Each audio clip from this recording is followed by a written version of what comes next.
Hello, everyone. Can you hear me? Hope you can hear me. I think you can hear me. All right, cool. I'm trying a different microphone, so I'm not using my headphones. So please, if I'm going to watch, and when someone joins, please comment in the chat if you cannot hear me. Okay? All right.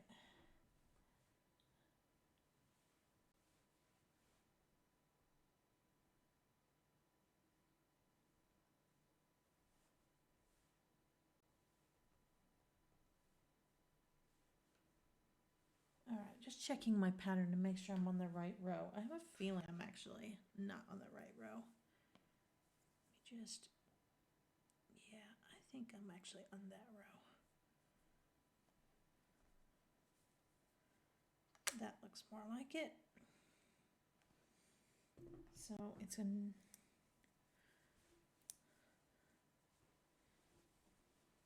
Get where I can actually see what I'm doing. Navy, 1, 2, 3. Yep, one more navy.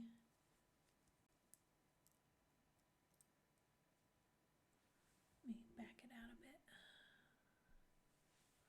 You don't have to be quite so close to the knitting then.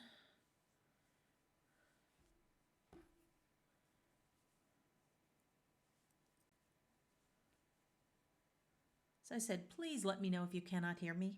It's actually kind of difficult and creepy to not know whether anyone can actually hear what I'm saying. So if my mouth is moving and you can't hear what I'm saying, please put it in the chat. All right, so it's a navy, start with navy, and then it's just alternating. So navy.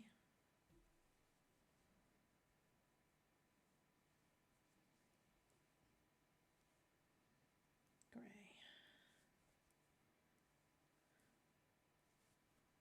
Someone's watching. Whoever's watching, if you can hear me, please give me a thumbs up or something in the chat.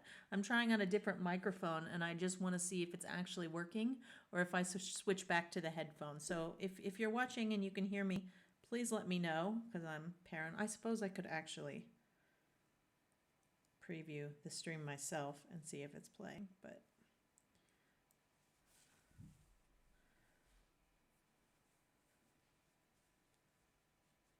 so my name is Kris. I am an American Aussie living in Munich, Germany, and I work in tech. Aroda, sound is working, but volume is a bit low. Okay, I can turn the volume up. I actually had the volume cranked down a little bit. Is that any better? I've just turned it up louder. Talking, talking, talking. Can you hear it any better now? I mean, it's not right next to my mouth, so I don't want to, I can't really get it much closer to me. Well, I guess so. I guess I can get up on it a little closer. Move it a little more this way, maybe? Is that better? Any better? My sound mixer lets me adjust the levels a little bit. Okay, got a thumbs up. Excellent. Thanks, Rhodos. And you'll notice if you visited any of my previous streams, I've got a slightly new setup, which is working great. The irony is it doesn't give me a lot of room to actually see what I'm knitting. Okay, here we go. Let me switch back the other camera angle. And then I can get a little further away from it.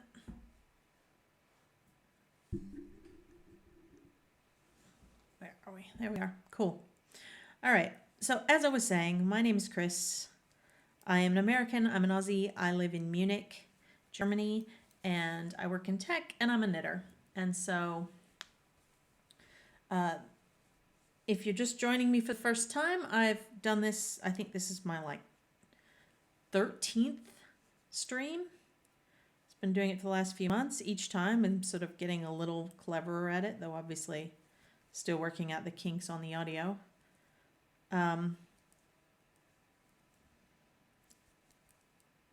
Trying trying out some new scenes here. As you can see, I've got a little slideshow going of some recent knitting projects. And if I get any followers, hopefully we'll see this fancy little effect pop up. So if you're not a follower and you want to be notified whenever I start knitting, please just hit the follow button. So I'm working on a project called Orkney by Marie Wallen. And if I switch back to the ultra wide camera, you can see a bit better the whole project. I'll spread it out for you. So this is here. It is a Fair Isle sweater. So that means each row has 2 colors in it. And as you would have seen, I'm knitting with 1 color in each hand. The chart for this is fairly complicated. As you can see, I've got a PDF version on an iPad, and I'm using lines and things so I can actually see where I'm at in the pattern. It uses about a dozen different colors, which on previous episodes you would have seen. I actually started knitting this garment like 7 years ago, and it was way too small. So if you watched on a previous stream, I actually pulled it all apart, washed all the skeins, rewound them into balls, and now I'm knitting with them. And so far I'm knitting it in the round is a tube. So as you can see here, it's actually, I'm using a circular needle, and so it's actually going around and around and around. And I'm still undecided. Like the original pattern is for a cardigan, so I'm not knitting a cardigan. I'm trying to decide what it was. The original idea I had was to be a vest, like a sleeve, like a sleeveless jumper. But now I'm kind of thinking maybe a little short sleeve, like a cap sleeve, sort of like Lenatus there, which is one of the projects that I finished most recently. So I'm actually thinking maybe of putting a short sleeve, which is good because I can use all the existing sleeve shaping and stuff, and just make the sleeves extremely short. Just make them, pretty much from the bicep on up, and then still sew them in. I'm actually thinking about doing that. That would be pretty cool.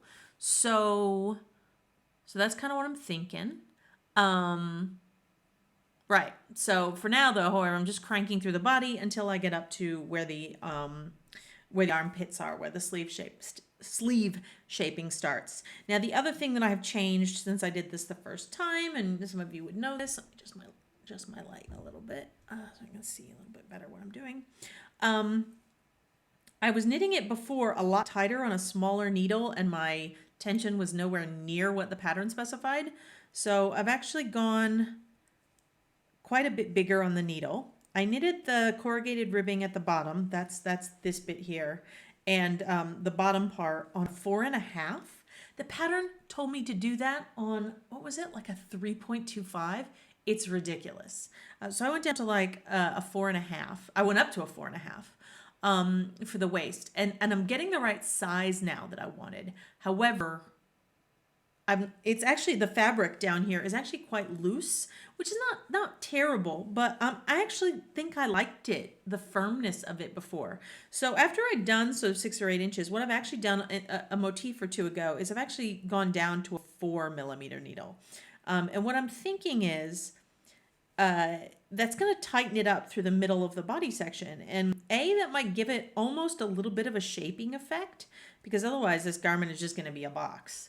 And so if you recall, when I was doing Lenatus had shaping through changing needle size. It didn't actually have any increases or decreases. You just did it by changing the needle size. And so I'm kind of going for that effect. Like I will actually, let me get that cable out of shot a little bit better.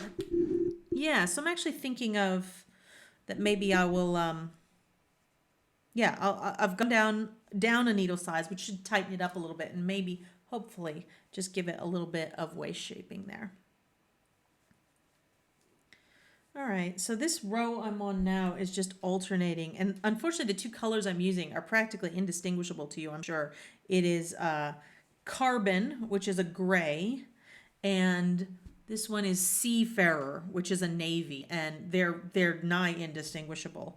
And so this is kind of a murky, one of the murkier motifs in it.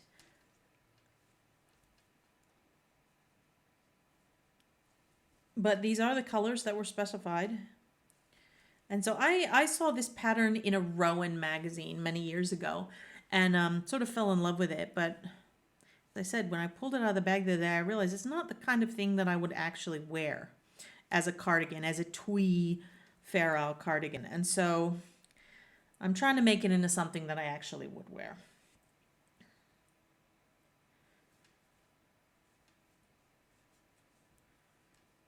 If you have any questions, please just put them in the chat.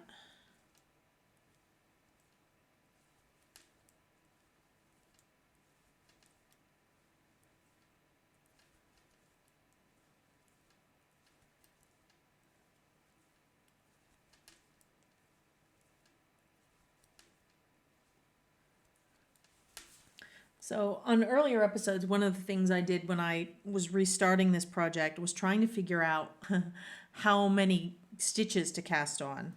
And I'm just also checking each row as I go to make sure, because as I talk to you, I get distracted and I make mistakes, and I really don't want to make any mistakes on this and have to go back and undo it all. So let me just make sure I'm alternating correctly.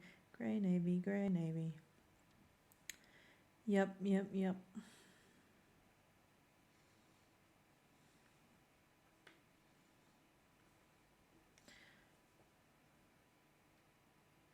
I think we're okay. What was I saying? I don't know.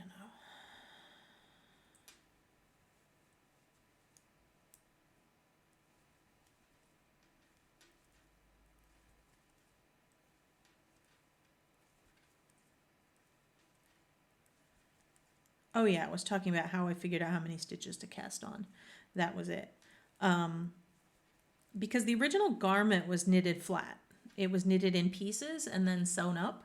And that's just an extra whole lot of needless work, to be honest with you. To finish, to sew it as separate pieces and sew them all together is a pain in the ass. And it never looks, unless you're really, really good at finishing, and I hate finishing, so I'm predictably not that great at it.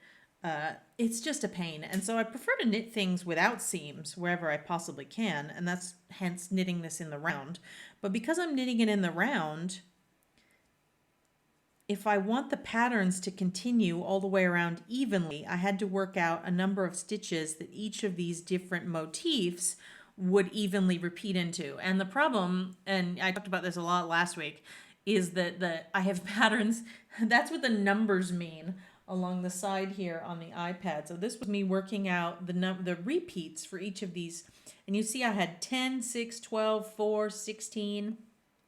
Trying to find the least common multiple of all of these numbers that actually was around the size that would need to be to fit me. And it turned out that the 10 was the big problem. Other than the 10, everything else fit nicely into 336, which was roughly about the number I wanted for the size that I was making at the tension that I'm knitting. And so what I actually did is I changed that 10 to a 12. And I believe that motif it's this one here with the green and the red, the ginger. And so it's an X and then a sort of a diamond shape. And what I did is I added 2 stitches to it by putting a dot in between each one. And so that's how I arrived at the number of stitches. But it's an interesting problem because, I was just thinking about today adding in the sleeves. Like, I don't want to sew in the sleeves. So could I knit the sleeves in as I go? And I was thinking, okay, well, usually when you do a bottom-up jumper in the round and you put sleeves, an easy way to do it is by using raglan shaping, which is a diagonal seam line from the armpit up to the neckline, like a baseball jumper that does that, baseball shirt, and a baseball sleeved shirt. The problem, though, of course, is that you're decreasing along that seam line, and that would mess up the motifs. Of course, if you sew it, you're still going to have a break in the motif there as well, but so ideally, I'm gone back to thinking what I'm going to do. I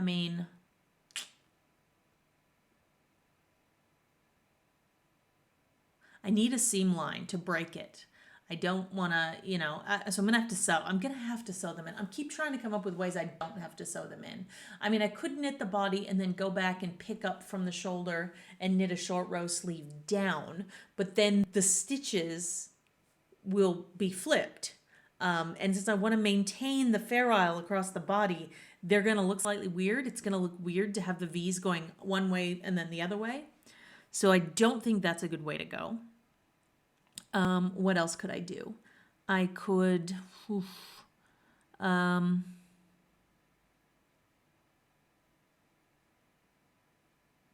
mean, I could still steek them. Actually, I'm kind of thinking I might have to split at the armholes and knit the front and the backs separately, which means purling. But on the upside, that means it's easier to sew the sleeve in afterwards. Ugh. Like, I don't want to sew into a steek. The point of doing a steek is to then pick up and knit. Well,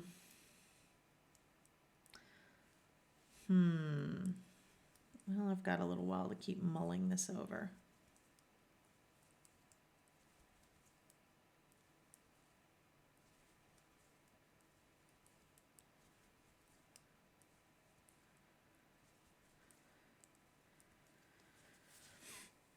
Because the idea is I do want it to look as contiguous as possible across the sleeve. I want the stripes in the sleeve to match up to the stripes in the body.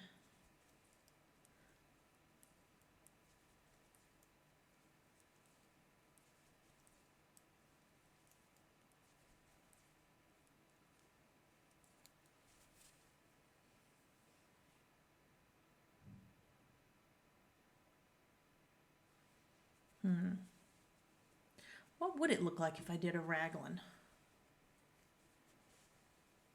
I could try it and see. Then I wouldn't, yeah, that is an interesting idea. Normally when you do a raglan with ferrule shaping, the decreases are worked into the design. I don't know.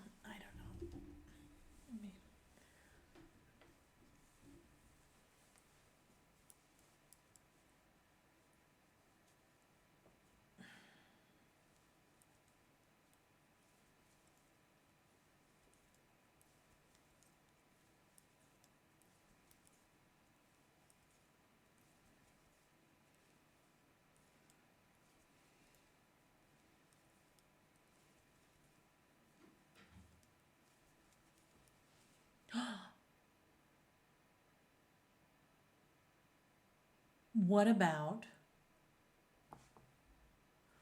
what I did on Road to Golden, where across the sleeves you just do an alternating? That's an interesting idea.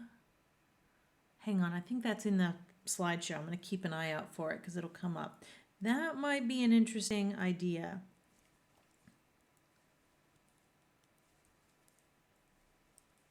Because I did like that effect. So I could do like the camel color as the base.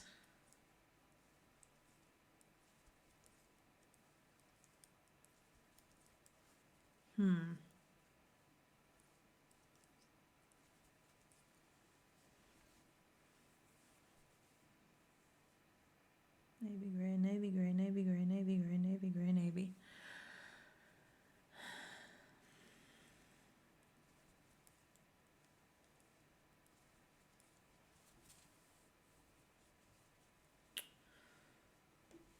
That is a very interesting idea, self. Try it and see what it looks like.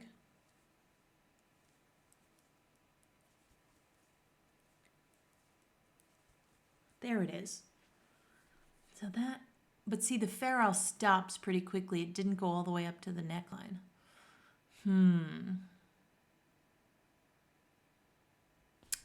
Yeah.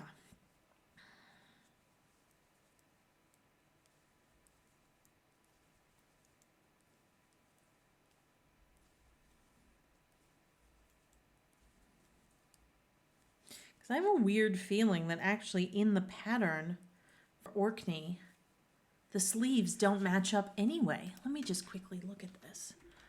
Ravelry Orkney pattern. Yeah, the sleeves don't sync up with the body anyway. Well, that's stupid. I'm gonna make them sync up because otherwise it looks like it's patchwork. It looks unintentional. Eh. All right. I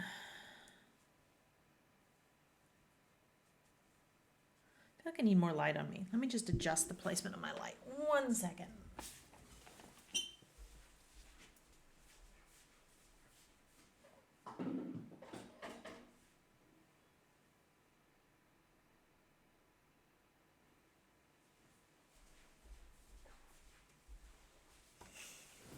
Cranked it up too. I don't know. Is it going over my...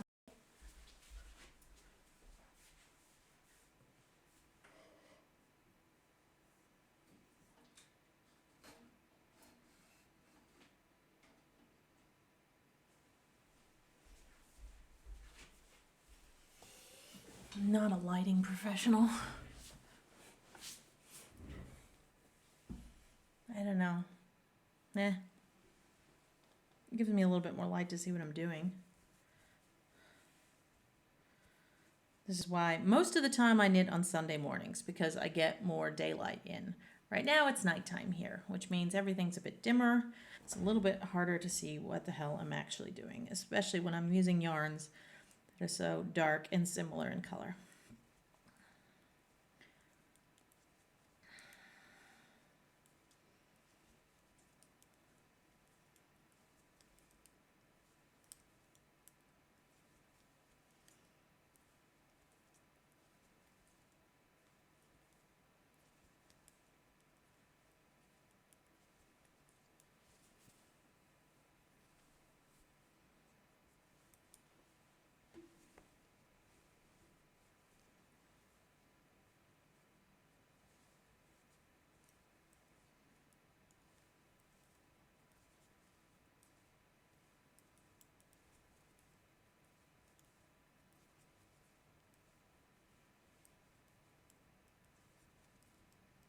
Just shout if I'm not in the...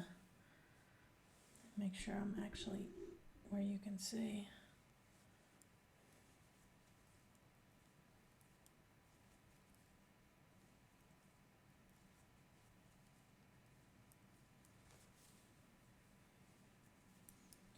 I think I'm switching up one of these colors here in a minute, so that will make it a little bit easier for me to tell what I'm doing as well.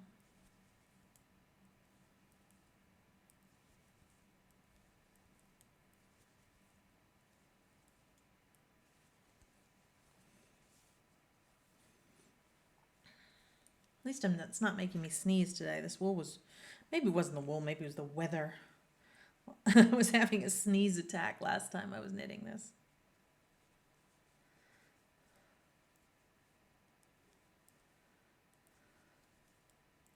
So we talked a little bit last time about yarn dominance and the fact that which color you carry which hand in actually matters. Because the color that's in my left hand as I'm knitting is coming from underneath the yarn on the right. I don't know, you can't tell right now. There's no point in showing you with these two yarns because you can't tell they're so similar in color. But basically the yarn on the left will pop more.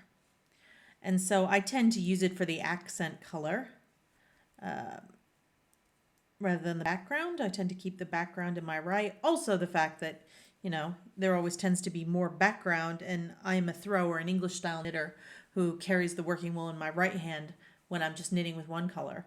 And so I'd much rather have the majority of stitches be with my right hand than with my left. I'm not great as a continental knitter.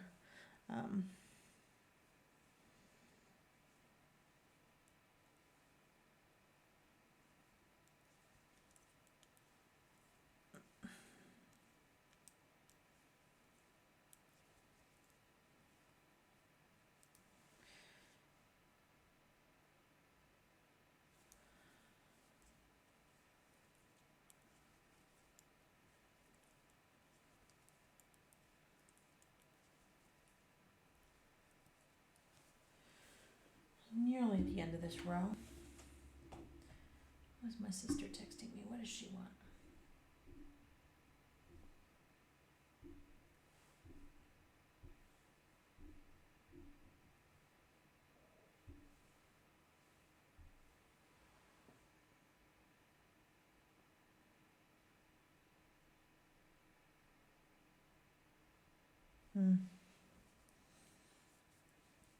She's worried about getting a COVID test.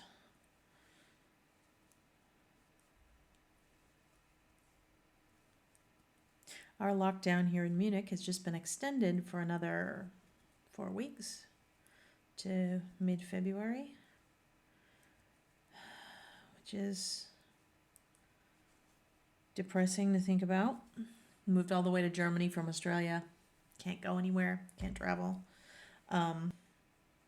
But apparently numbers are trending down here. Finally, they were really high. They're still way higher. Like they want to get the incidence that there's a sort of critical incidence per something that's at like 112 now, but we want it to be under 50 in order to actually roll back any of the restrictions. Bavaria, where I live in Munich, is one of the areas that's sort of hit harder in Germany. And so, for example, we just, as part of our lockdown, all non-essential shops are shut. So everything other than pretty much the grocery store is closed.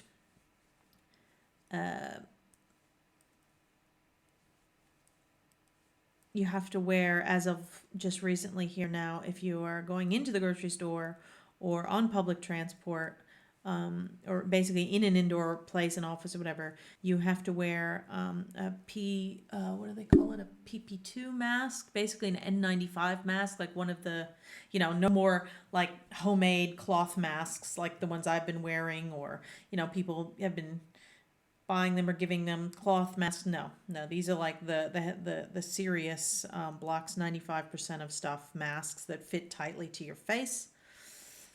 So we've got to do that now. There's a curfew. You're not meant to be out after 9 o'clock.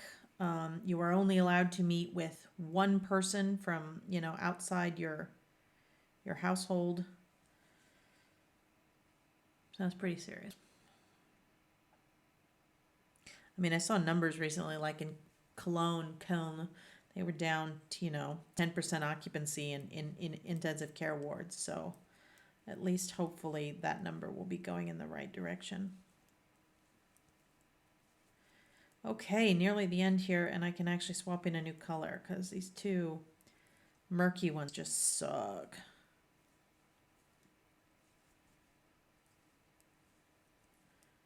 Okay, what is my next row? Next row is going to be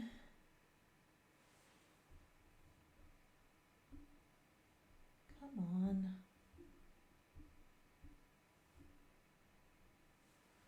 Okay, the gray is going. Wait a minute. You guys, I just knitted that whole row with the wrong color. Are you kidding me? Of course it did. So we're going to unknit that row because why am I getting distracted? This is not an easy project to do on a stream, to be honest with you. Lenatus was a good one. I mean, as boring as it was with all that stocking stitch, it was a really good one to, I didn't get distracted by talking to people. But I just knitted 330 stitches using the gray when it was meant to be using the teal. So I'm going to unknit that row. That's depressing. I was actually having a discussion at work yesterday about, not being afraid to fail and making mistakes. I guess this is a good excuse.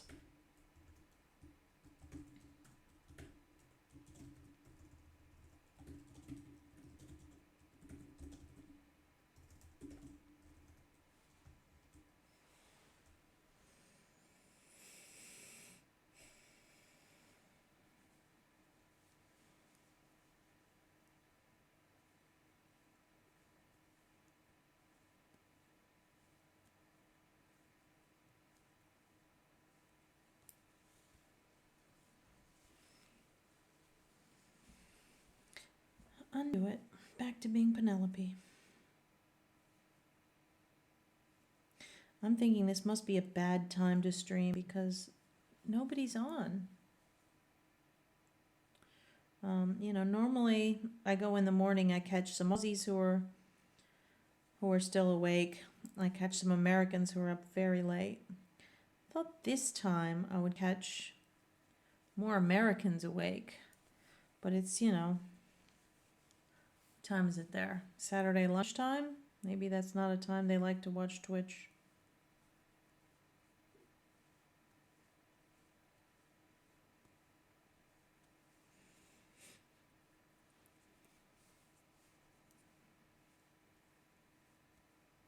So yeah, I'll be back to my normal time tomorrow at 11 a.m. I think I said.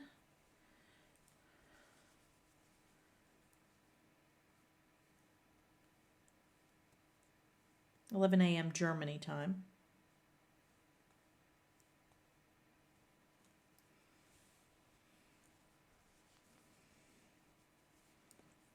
I love how I kept checking that I wasn't messing up the pattern, not realize I was using the wrong color the whole time.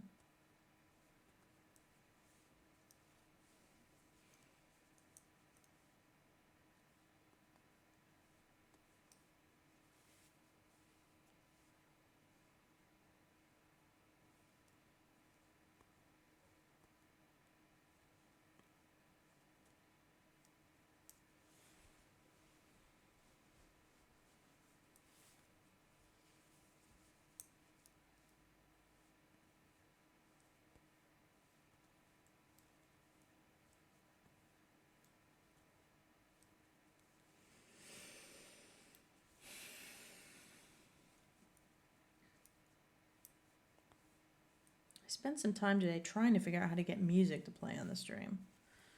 It's just very annoying.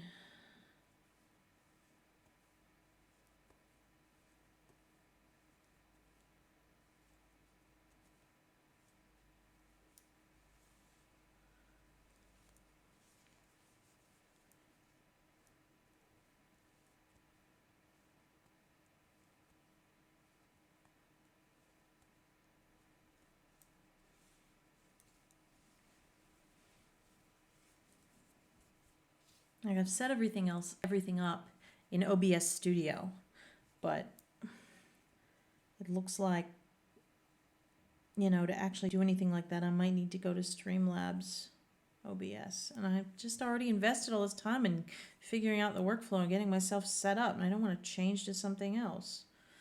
And this is working quite fine, really. The trick, obviously, is you need music that is you're allowed to use, copyrightable, not copyrighted. I don't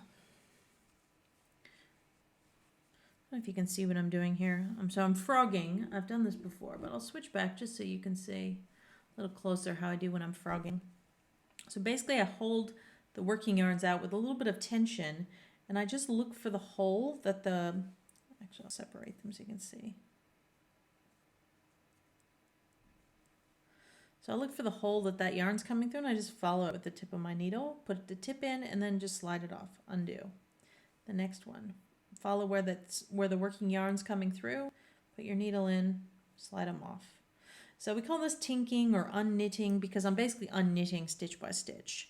I think, when people think of unknitting, they think of frogging, which is when you take the needle out and you just rip it. But if I do that, then to get 300 stitches back on the needle would be a massive pain.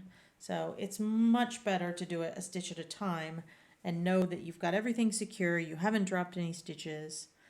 I would only bother to frog if I were doing if I'd screwed up a serious like many rows.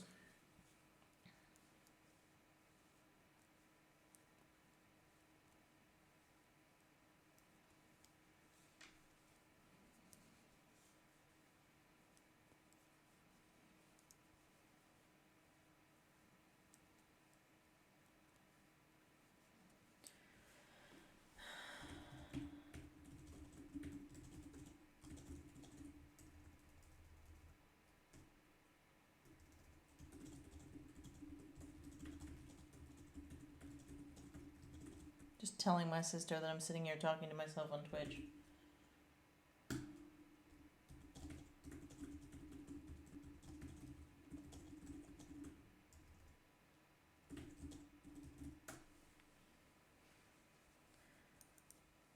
Losing my marbles.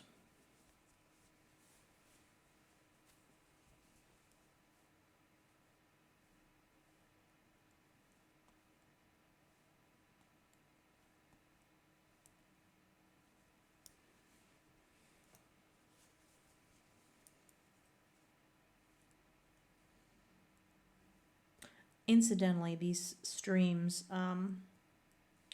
which if you're hearing this, you're probably watching it after the fact, are archived to my YouTube channel.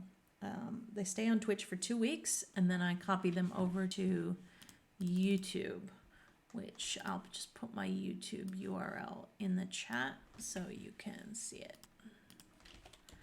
That is my YouTube. And so the previous 12 episodes are there. So if you want to go back and see how I knitted Lenatus, the previous jumper, or how I started this one, you can go watch them.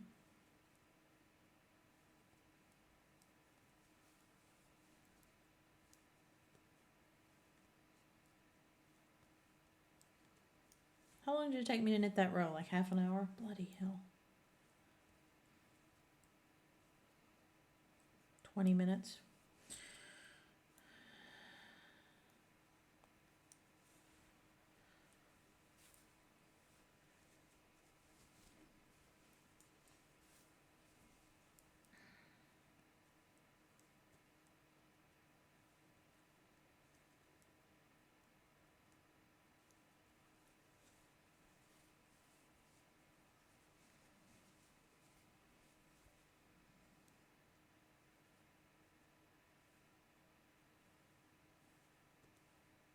Not feeling very chatty today, and there's nobody there to really talk to.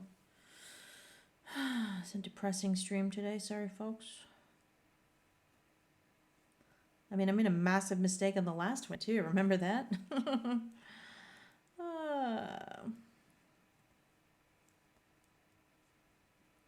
Blameless failure. The good thing is knitting, your errors in knitting, your mistakes in knitting are rarely fatal. They can usually be either saved or redone, which is what I'm doing. It's just sticks and string.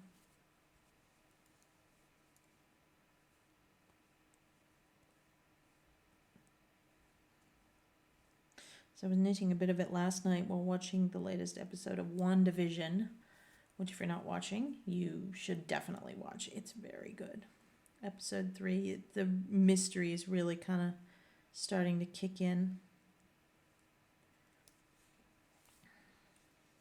Also watched an episode of, Lupin, which is on Netflix. It's a French show. It's like a French Ocean's 11-y kind of heist. There's a guy who's a gentleman thief, which is very cool. I enjoyed that. But we watched it closed captioned rather than dubbed.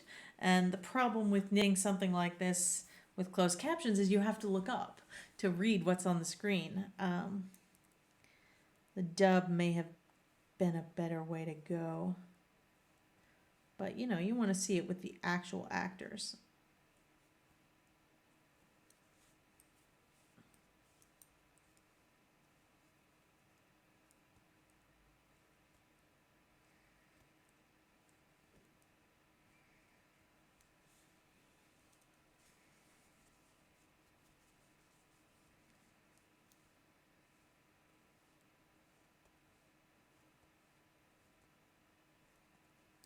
Oh, Red and the Wolf is here.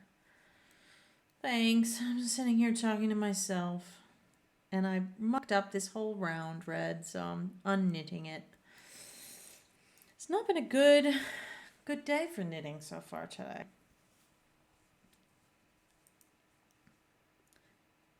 I was watching your stream the other night, read just a little bit, and totally nicked your idea for a slideshow.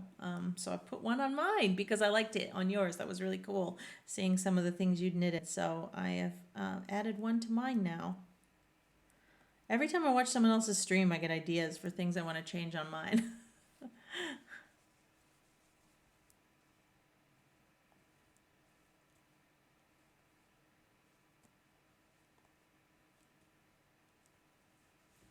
What's your new project, Red? Oh, you're counting, so you're not paying attention. Count your rows. Count your stitches.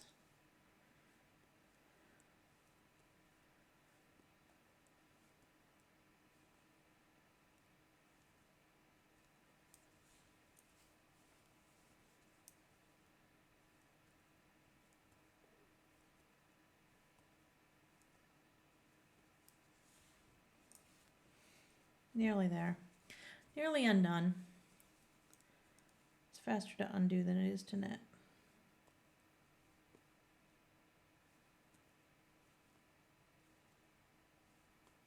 So there were only 2 rows that used the gray. How annoying. Yes. Damn it.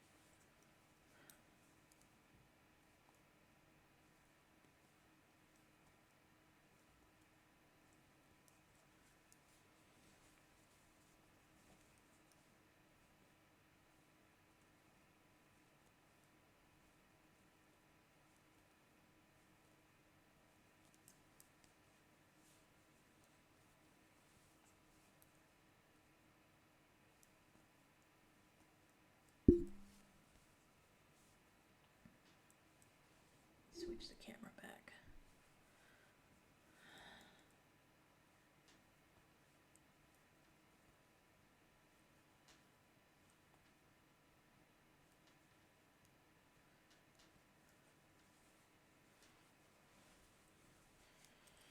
Okay, stitch markers in sight.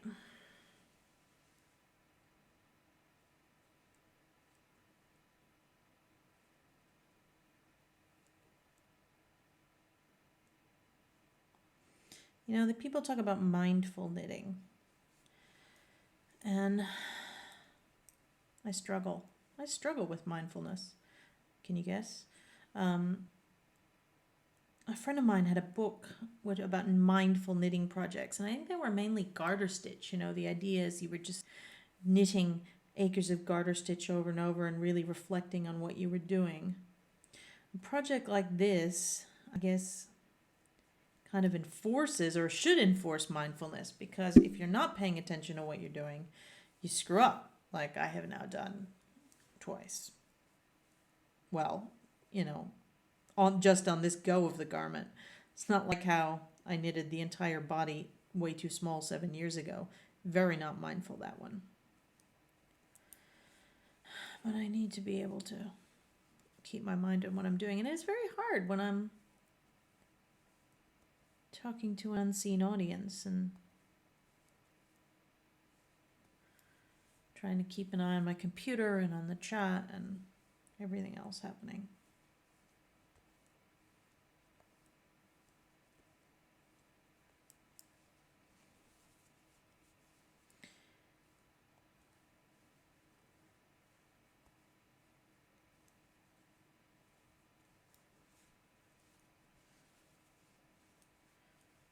Okay, let's get this gray out of here. And use the teal, which should show up a little bit better.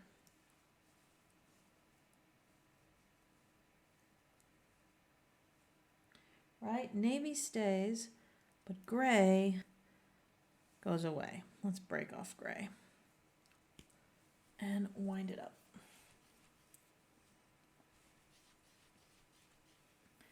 Okay, now we'll knit that row again, but knit it with the right color this time.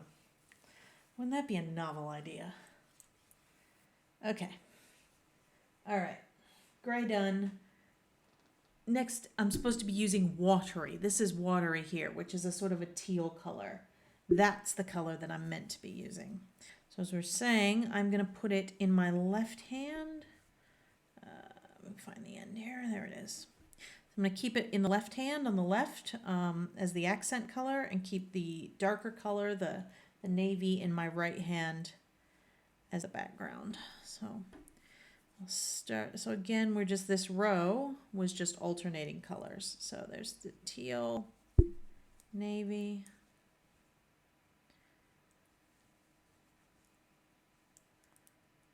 teal, navy. So just do a few, and then I'll pause, and then what I do is I go, oh, someone else has joined. Hello, whoever's joined the stream. I take the two ends, and I'm just going to tie them together into the gray and the teal. Just tying together into a loose bow. And remember, this is, I had a heart-stopping moment a stream or two ago when I was making the bow here, and broke off one of the yarns in my hand. So I'm not going to pull it super tight, because this yarn is very lofty and falls apart on you. So, okay, so those are out of the way. Ish. Back to knitting. And maybe I'll switch to the closer camera for the knitting. So I'm just doing every other stitch now. Oh, and you can see them a lot. You can see the distinction a lot better than you could with the gray, can't you?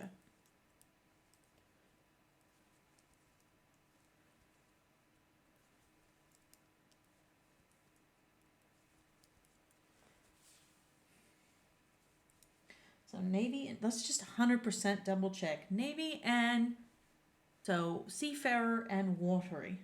How are those evocative color? Oh, I should be playing a sea shanty at the moment. Ha.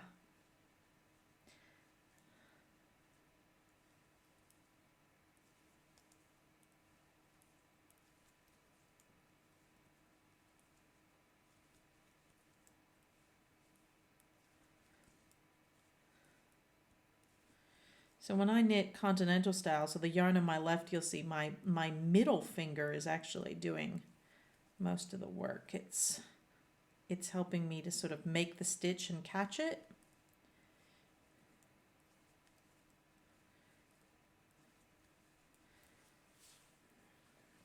I think that's slightly different. Like if you're interested in seeing continental style, I recommend Red and the Wolf Designs there, who's in the chat.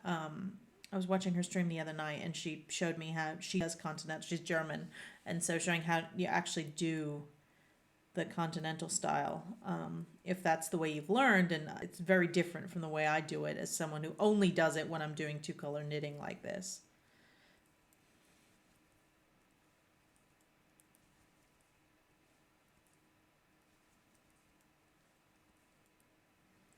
Oh, shoulders are getting tense. Relax.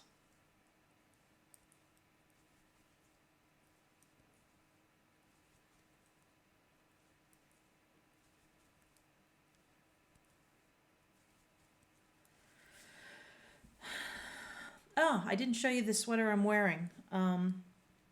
It's hard to see. You can't really see in the lighting right now, but I do have a better photo of it.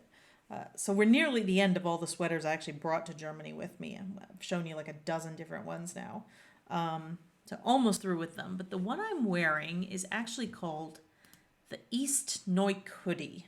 So this is a photo from my Ravelry page, and I will put the Ravelry link in the chat. But this is knitted out of Knit Picks Comfy. I knitted this a few years back. It was from like Knit Scene magazine, I think. And the wool is like a cotton, I think it's a cotton acrylic, is it? It's really, it's not itchy in the slightest. It's basically feels like a cotton, but I think the acrylic lightens it up a little bit, so it's not quite as heavy as it would be if it were just a straight up cotton. And it's the color, if I go back and show you under the lights, like maybe if you can see, the color is actually sort of a pinky purple. Which you don't really get in that photo. And you can see it is fuzzing up a little bit. I need to depill it. It does fuzz up a little bit, but it's very comfortable. It wears like a sweatshirt, and obviously it's got a hood. It's got a kangaroo pouch pocket, which I really like. And it's one of the only jumpers I've done that's sort of got textural elements. As you can see, that panel up the front. And the back has texture as well, without being like cables. Like I like knitting cables and I like knitting ferrule. This is one of the only ones I've done that's in one color, but still uses a non-cable texture pattern. It was really fun to knit, actually. I really liked it. It's a great, very wearable casual piece. So that's the kind of thing I like to wear. So and I really like the buttons I've got on it as well. They're like coconut shell, I think.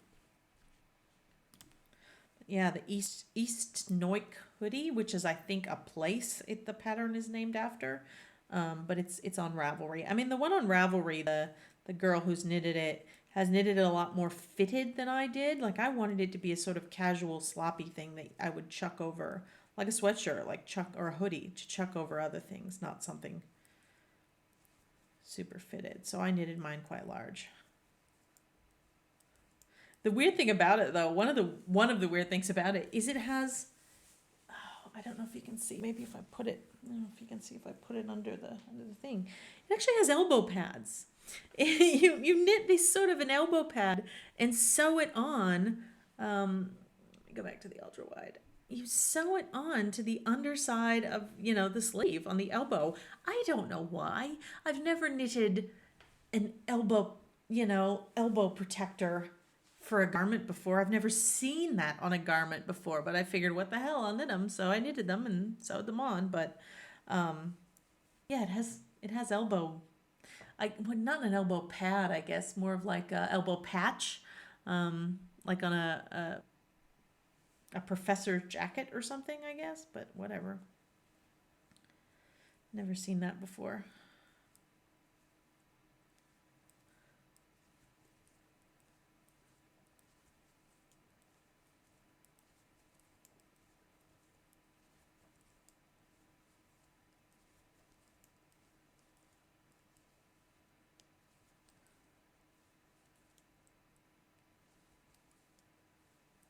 So with two color ferrule, I mean the big trick you want to do is you want to make sure always that your tension, you're not pulling the tension too tight. It's very easy when you're carrying along a wool on the back side. That's what carrying along with that floats. These are called floats. Whenever I'm not using a yarn, it's being carried along on the back side. And you don't want to put those to be pulled up tight. You want the fabric to be, elastic and not bunched up. And so that's why as I go, I'm kind of with my right hand spreading the stitches out as I go so that I'm not bunching them up like that. I want them to spread out nice and loose. So yeah, if it, and I think it just comes through practice. It's something that the more ferrule you knit, the more stranded knitting as we call it, you get sort of a little better at figuring out how much you should stretch the stitches out.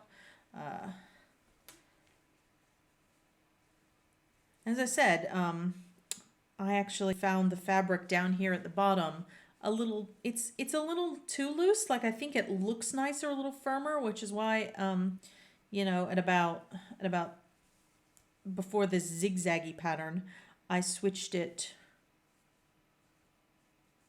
What is that? Is that, oh, it's just a bit of purple. Yeah, thought I made a mistake, but I didn't. Yeah, I switched to a smaller needle at that point, just to make the tension a little bit tighter, which I think just looks a little bit nicer in this particular, like the pattern, the tension for this pattern is so wrong. I don't know how they humanly got that tension using the needle size that they say they got.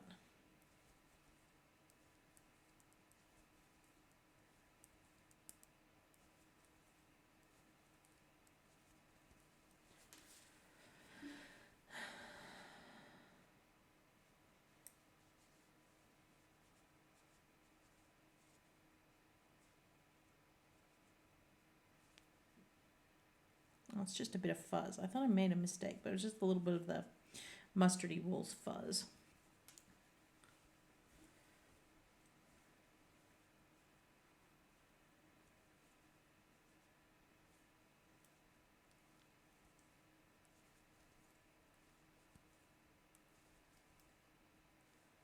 This wool is very, I guess, loosely spun, and it's very easy to break or to pull apart. So trying not to put too much pressure on it anywhere.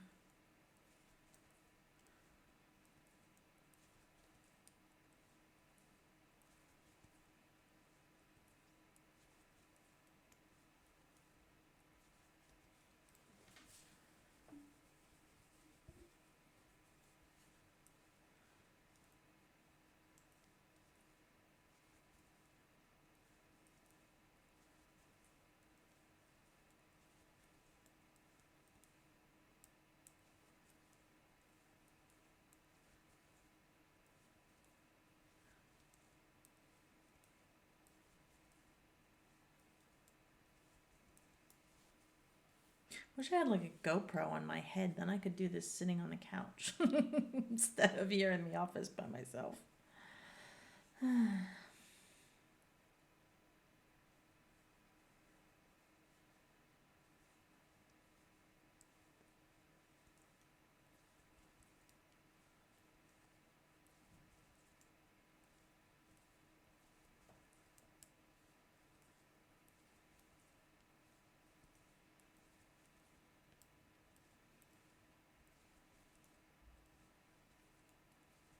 It occurs to me that if I put my headphones on, I could at least listen to music. And I mean, presumably, if you want to knit with music, you'll have your music on as well. So why don't I do that? Why don't I actually do that? And then I can actually play a little bit of music. What am I looking at here?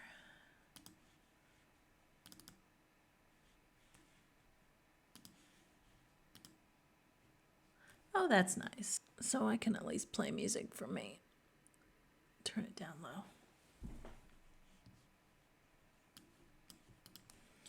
Okay.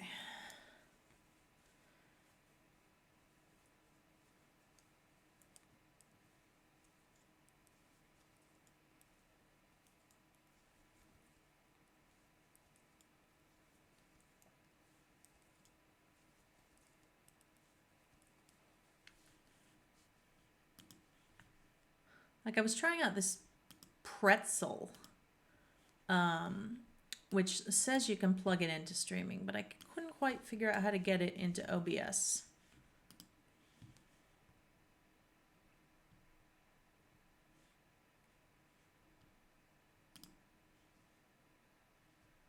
Oh, I'm listening to ambient. Am I? How about chill?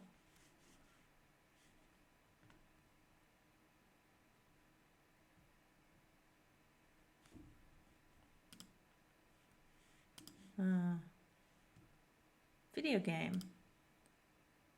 Oh, I like that. All right. Oh, hang on. Pretzel thinks it's putting in the actual chat music that I'm listening to, but you can't actually hear it, can you? So that's annoying. Someone tell me if you can actually hear music. I don't think you can.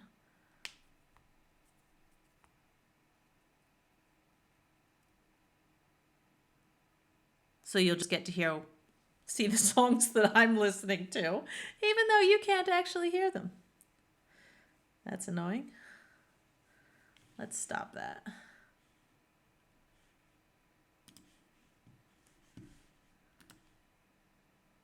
Yeah, we'll quit that.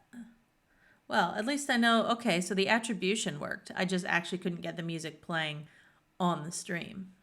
So we'll solve that. We'll solve that for tomorrow, maybe. That's kind of interesting. All right. How about just Spotify then?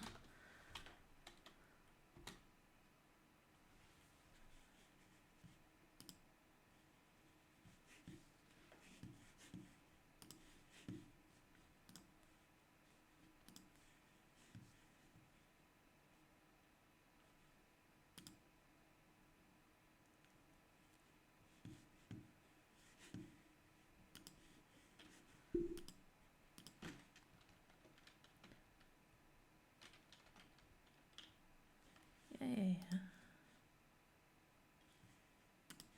Just use the whip there.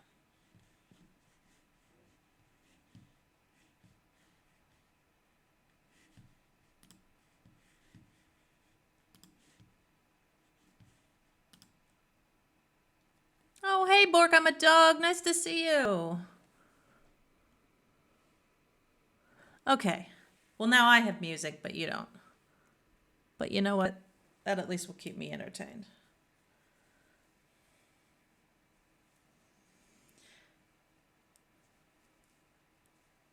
I like knitting to music.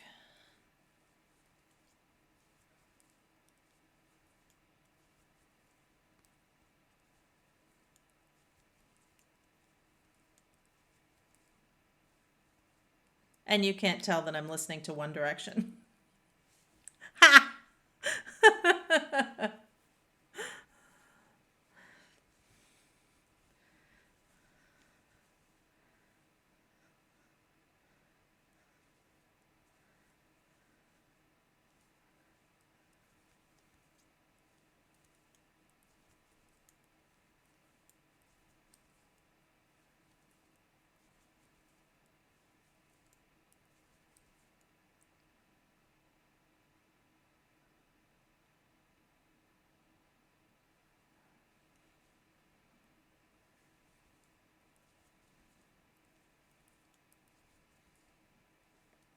As long as you're housebroken, Borg, I'm a dog, you're good to go.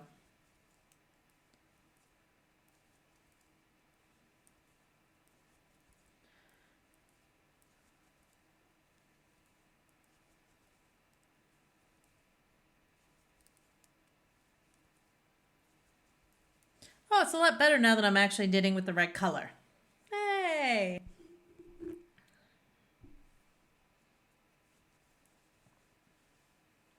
So, I was saying earlier, I've got some new ideas. As you can see, I've got a little screenshot, a little screen slideshow going with some projects I've knitted. So, if you have any questions about any of them, let me know. Just went back through my Ravelry notebook and pulled a few of them out. That one, Lenatus, that's the one I finished most recently. You can see it was snowy here until pretty much yesterday. All the snow melted yesterday. Sad, but at least we had some for a while. It's kind of fun.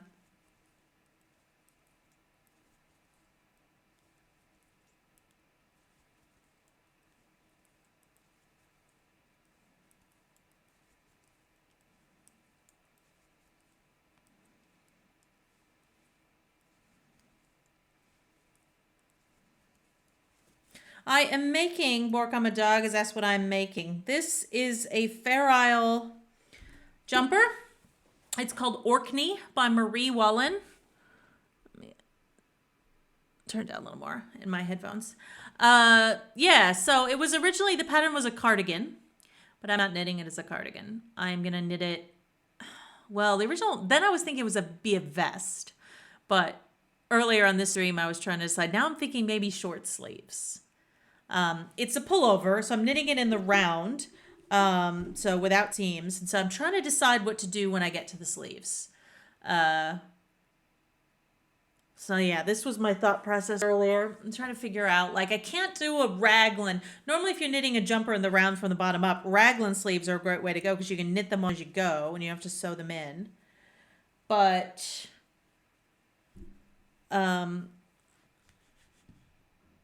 but that would destroy the Fair Isle patterning, you know, it would screw it up as I went up the, yeah. I don't want to screw up I'm just changing the music because that's distracting me. Yeah, I can't do a raglan because that'll muck up the actual Fair Isle motifs as I'm going. I could steek them and cut them, but then if I try and knit them on from the top down, then the stitches on the sleeves will be upside down to the ones on the body, which might look weird and stupid. So I don't want to necessarily do that either. So I actually think maybe I should just do a vest. Yeah. Well, the other option is to split when I get to the armpits, to actually split the front and back at that point, and knit short sleeves and sew them in. That's kind of the option I'm leaning to at the moment, is to, it does mean having to purl stranded, purl and Fair Isle for the front and the back.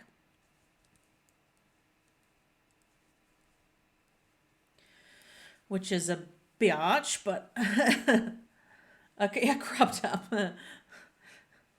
This thing's pretty warm. I don't think a short sleeve I think would be good, but maybe like a cap sleeve, a very short sleeve.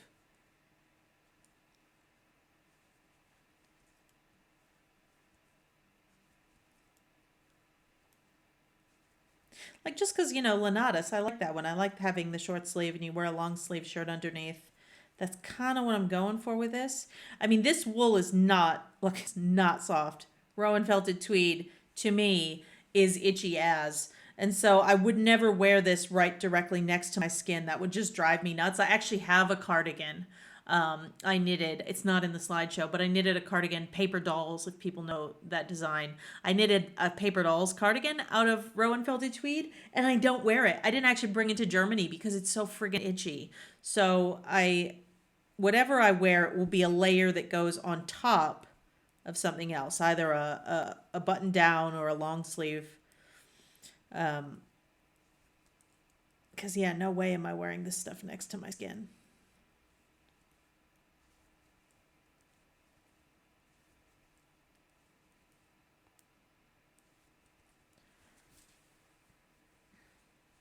Crop top vest was very 90s, you know, I guess. just just the waiting for the ska revival to happen, and then I can, you know. It's very clueless, isn't it? A crop top vest.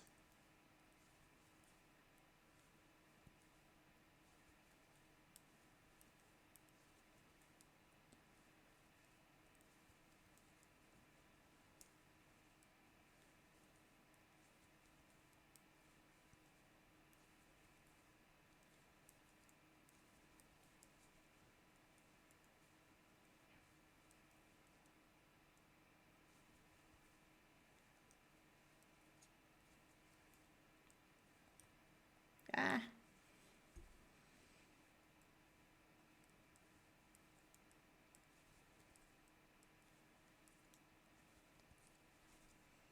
I actually feel like, I don't know.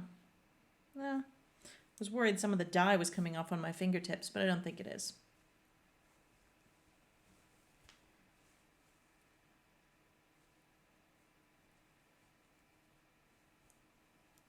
Okay, nearly to the end of this round. So after an hour, I've managed one actual round of knitting.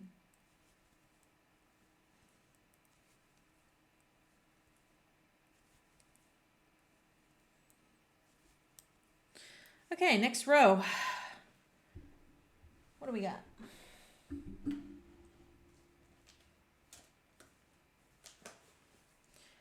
Okay.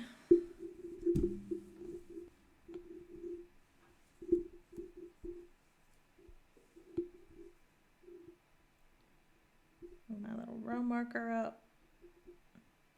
Just one row of the teal, that's it, and then it goes away. That's interesting. Okay, next will be then, it's navy, and I'm working in pine green. Okay, so the teal's going away. Break off the teal.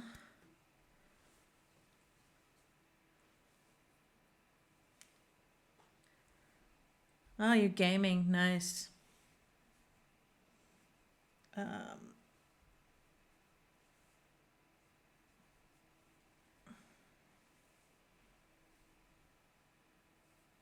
we go. All right, so working in pine now. This is the next color we're using. Sort of a very descriptive one, pine green. And I need to do one more stitch in the teal. Okay, and then I go 2 navy, 2 navy, 1 pine. So I just sort of wrap it over the needle tip, and then make sure when I make my first stitches with it, well, first of all, make sure I'm actually using not the tail, but the actual working end. And just, I'm gonna knit a couple stitches and then stop. And I'm actually gonna tie the tails together. So there's my, the watery was the aquamarine color, the teal color, and then the pine. Just gonna tie them together in a loose bow to keep them out of the way on the back. And I'm, as you might imagine, have quite a lot of tails so far on this project because the colors change so frequently. I'm actually thinking tomorrow when I do my stream in the morning, I might just do a weaving in, because if I show you the inside of this thing, you know, all the way, I've got all these, you know, tails up there.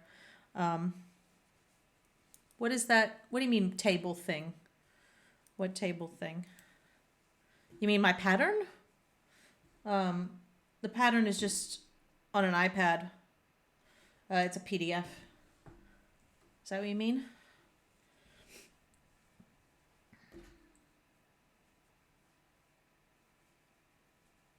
Okay. Oops, except I'm not meant to be doing every other, not meant to be doing every other, I'm not looking at the actual pattern now, am I? Let's go back a little bit. This was meant to be 2 navies, 1 green. And then 2 navies, green, and then 3-1, 3-1, 3-1. Cool, cool, cool.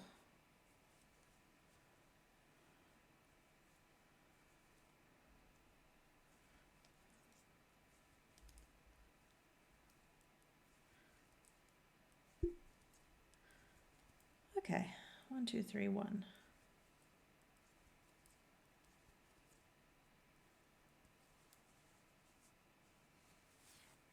It's kind of a... Oh, it's tablet. Yeah. That was just a tablet. I use I read it as table. It's just an iPad. I use an app called Notability, but Evernote, whatever, OneNote. There's a zillion of them. I just use Notability, and I use a Apple Pencil to write on it and scribble where I am and stuff like that. I mean, I got it for work. I use it at meetings and conferences and stuff, but discovered it's also quite handy for keeping track of where you are if you have a PDF. And you can buy this pattern Orkney as a PDF on the Rowan website, I believe. I actually had it a photocopy from the magazine I was originally published in, but the chart had an error. And so if you actually go on the Rowan website and track down the magazine page under addendums, you can actually download the PDF of just the chart because it did have an error in it. And so that's the PDF that I'm using.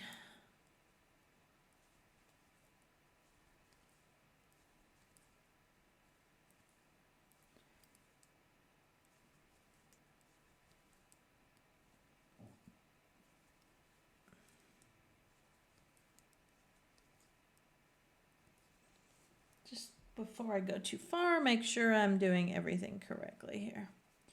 So 2 navy, green, and then it goes 3-1, 3-1, 3-1 all the way along. 3-1, 3-1, 3-1 all the way along. Yep, cool.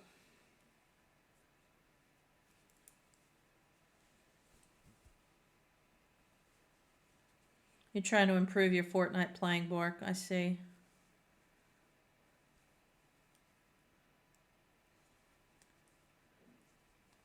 The only game I'm obsessed with at the moment, and it's so stupid, is a iPhone game called Harry Potter Puzzles and Spells.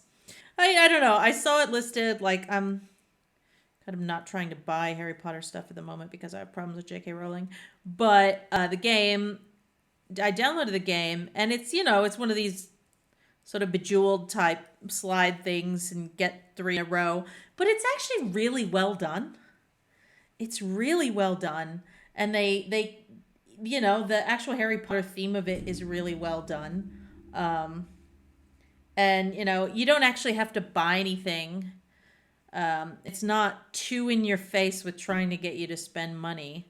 So yeah, I'm on a team on that, and we're actually pretty good.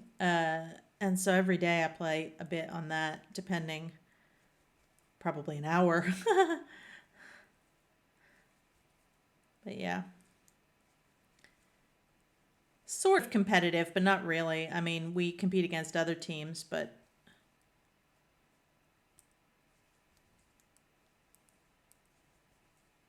you're only ever trying to solve a given puzzle against yourself, really. No, I've never played I never played Candy Crush or any of those games. Um, but yeah, this one I don't know. I saw it recommended, and yeah, I enjoyed it. Like I said, the Harry Potter elements are done quite well, and I mean, I'm only like, you sort of progress through the storyline as you go. Every few levels, are themed around a particular like chapter or scene from the story. I have literally played 1,000 levels, and I'm still only like a little bit of the way into Chamber of Secrets, into the second one. So there must be like thousands of levels for this thing, and it's just charmingly done. Like, because I'm on Chamber of Secrets, what's his name, Gilderoy Lockhart, sometimes comes into a puzzle. Like occasionally you'll have a puzzle where you have to, in addition to clearing the board, you have to get so many Gilderoy Lockhart autographed photos. You know, like it's actually sort of, it's charming, the effects, and the way they've done it. So unsolicited endorsement. That's my gaming of the moment is Harry Potter puzzles and spells.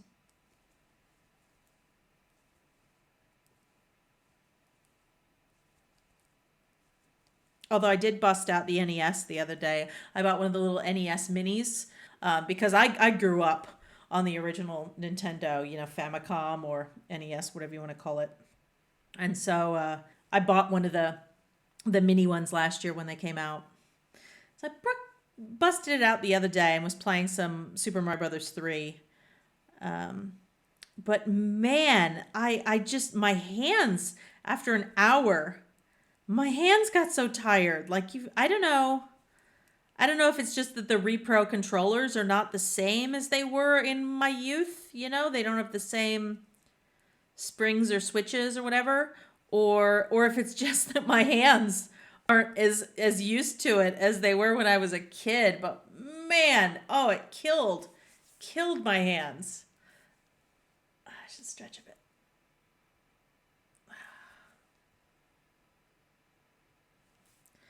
3-1-3-1-3-1-3-1. Yeah, I'm old school platformer Mario.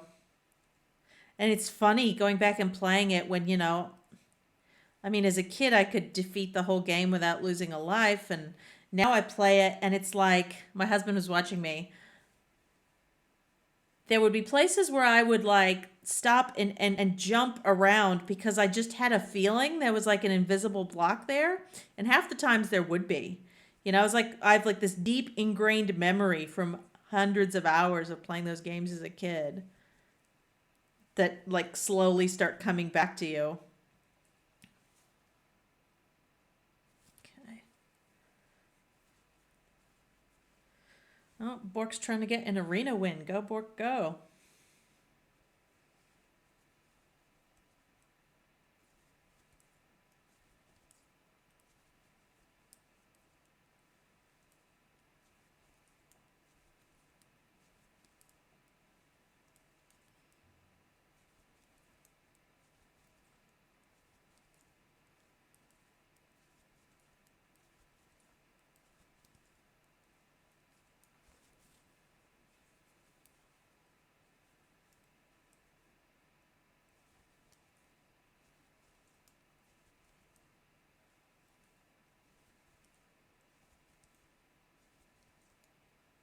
Hey, wait, if Pretzel was playing for you guys, if it was putting in the chat, let me try that. Hang on. I can just play it. Not with headphones. Like, you probably won't get much of the sound because it's going to have to come through the microphone. But what the hell? Then at least we can hear some music together. Let's see if that works.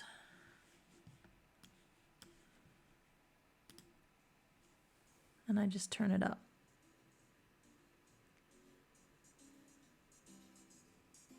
Cool. Let's try that.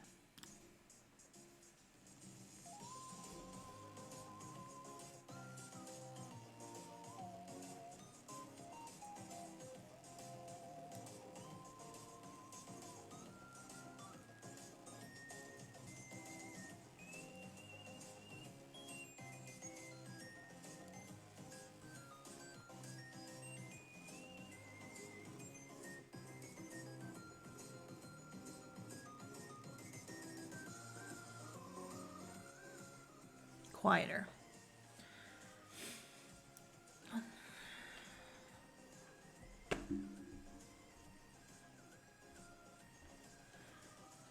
So can you hear the music, Bork? If anybody's listening, can you tell me, A, can you hear the music? And B, can you still understand me over the top of it? Because I'm just literally playing it into the room, so it's not like it goes away when I start talking.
So I'm getting music now.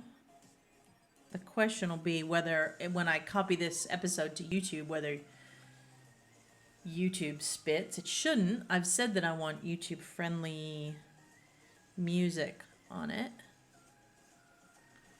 That is set in the settings.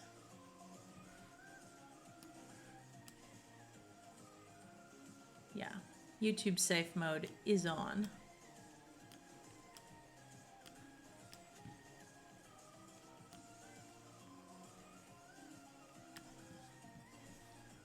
You're back. Can you hear the music, Bork? Is it actually playing? Barely audible. But you can hear me talking? Well, you know what? I'll take that for now because at least I can hear it.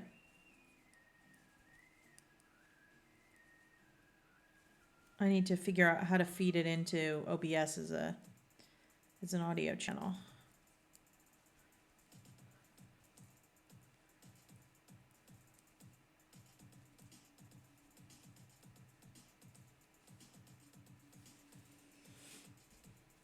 Okay, it's in the chat's telling what the next song is at least. So that part's working.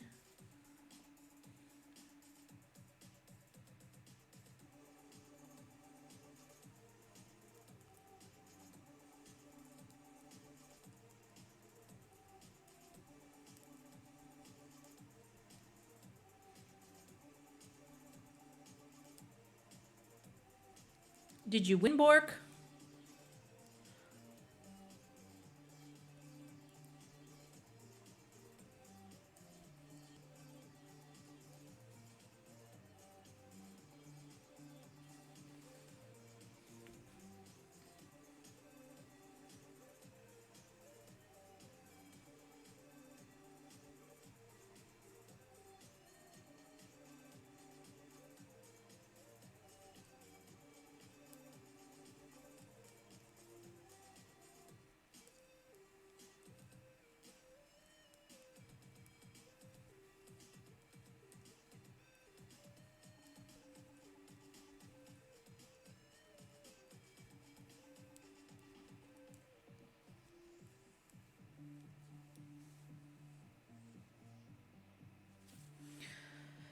Okay.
Three one 3131.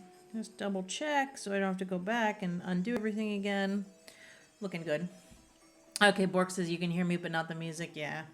Oh well. I'll figure the music out. I think I need... Well, I'm using the fancy microphone this time. And that's interesting that it picks up the voice but it's not picking up the music. I need to figure out how to pump it into the OBS, which is the software I'm using to stream, so.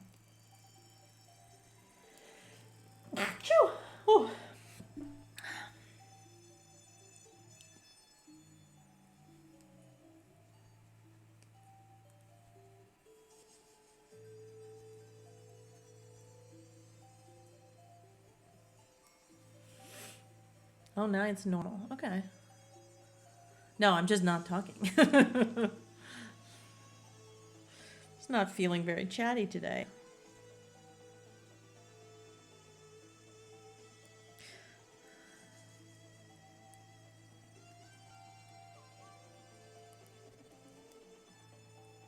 I knit faster with music.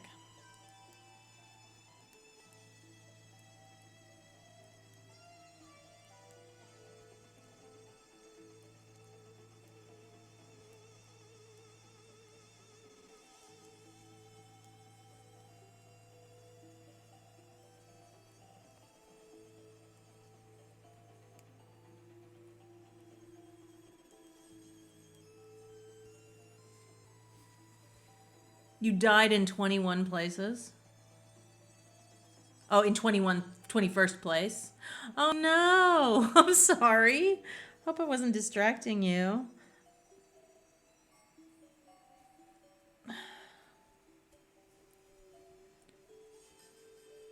That's out of how many? Is that how many people are in a given game? Isn't it like 100? Like,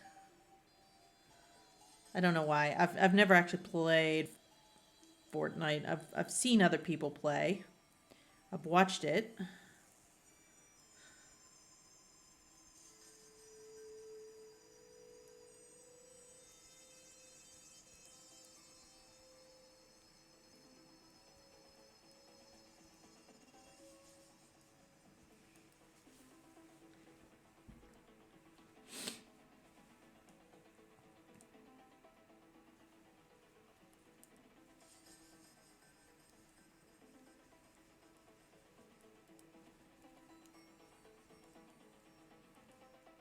Bork, you were the one who said, yeah, 100 people, you say. You were the one, didn't you say your grand knitted or something like that when you first came on the stream?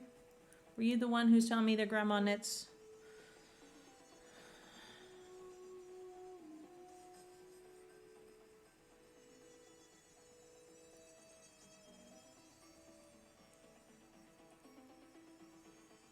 So 21st out of 100 is pretty good. You're in the top 25%.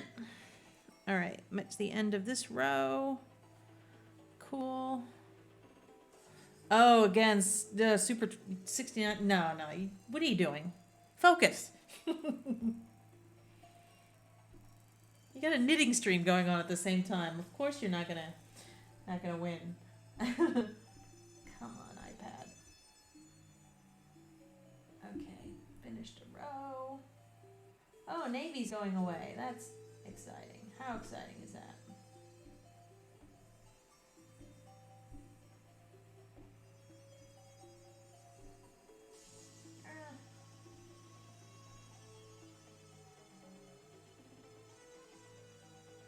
Okay, now it will be Camel. Camel, you're coming in. Camel is replacing the Navy. Yeah, your granddad. I thought you told me that. All right, so Navy's going away. Let's break that off for a few rows.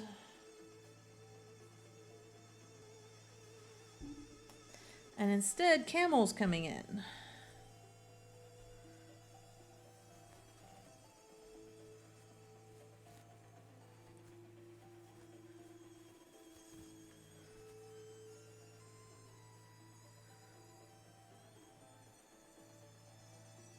Don't talk, focus. I agree.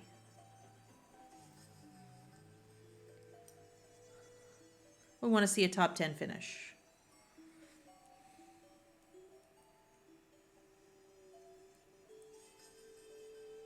Okay, and then this row starts with Camel. This is exciting. Finally getting a light color, and I think you're finally going to see the motif actually starting to take shape. Camel, green.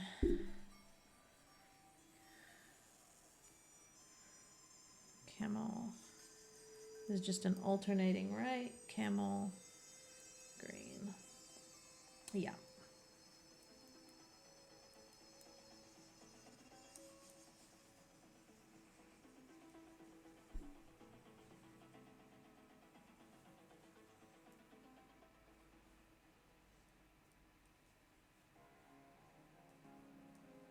Just tying those ends together just to get them out of the way. Okay.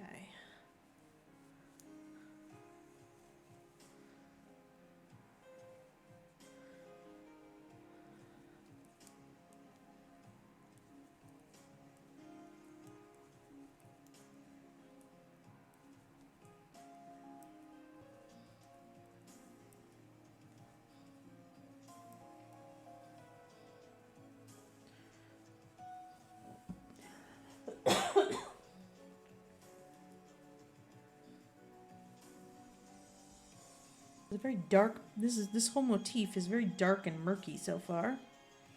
Hopefully with the camel coming in, we'll be able to actually see what it looks like. A 7th place yesterday. Nice.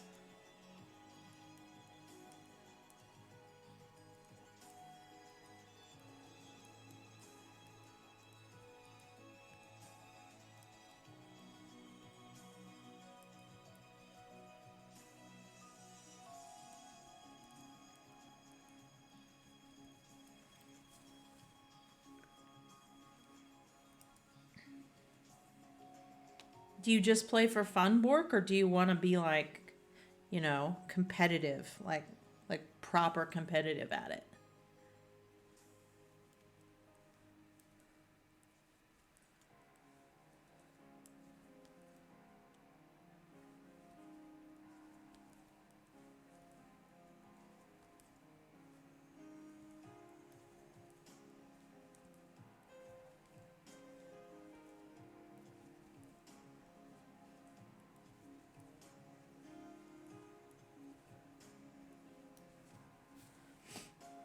You know, it's almost like if you want to be properly competitive, you need to, you know, practice like you're playing a sport.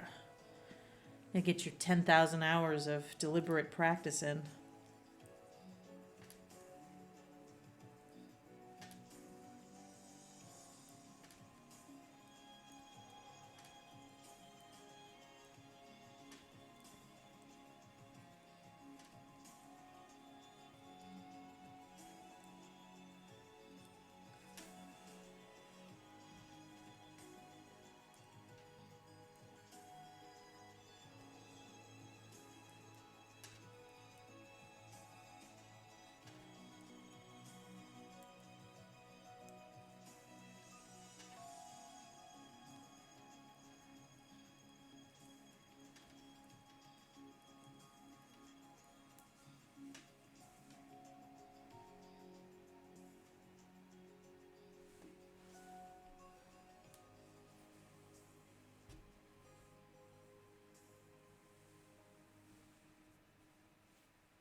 Arena has much better players. I've got several normal wins. I'm trying to get to the next stage and get an arena win. Okay, so you're sort of, you know, going up a level of difficulty, really.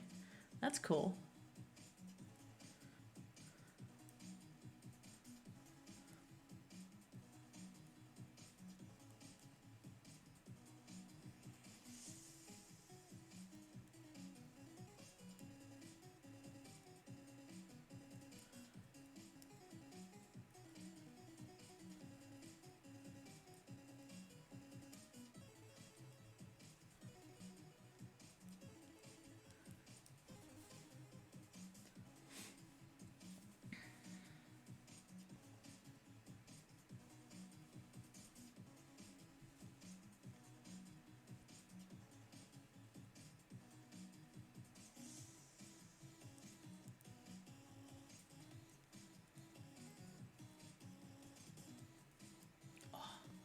Hunching over. I think playing video games is probably like knitting. You know, you get hunched up, you got to stop every now and then, and actually kind of like very bad. I mean, I'm sitting in a gaming chair, but you know, terrible posture. This a little more this way, maybe. Is it right there?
Each game is fairly quick, isn't it, Bork? That's my understanding. Like, how long do you have to wait between games?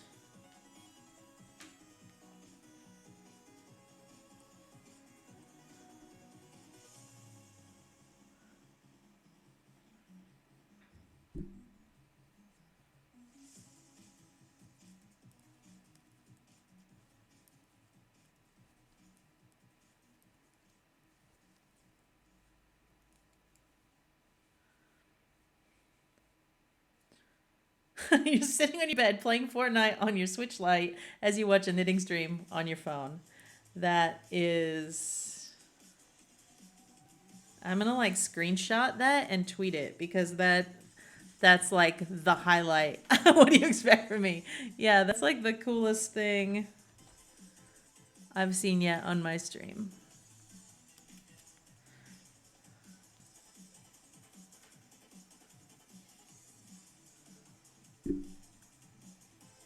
Games like 20 to 30 minutes. Holy crap, that's a lot longer than I thought. I thought they were a lot shorter. Wow. Well, stop typing to me then, and I feel like I'm distracting you from your, important training.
Ship 24th place now. That's cool. Getting there.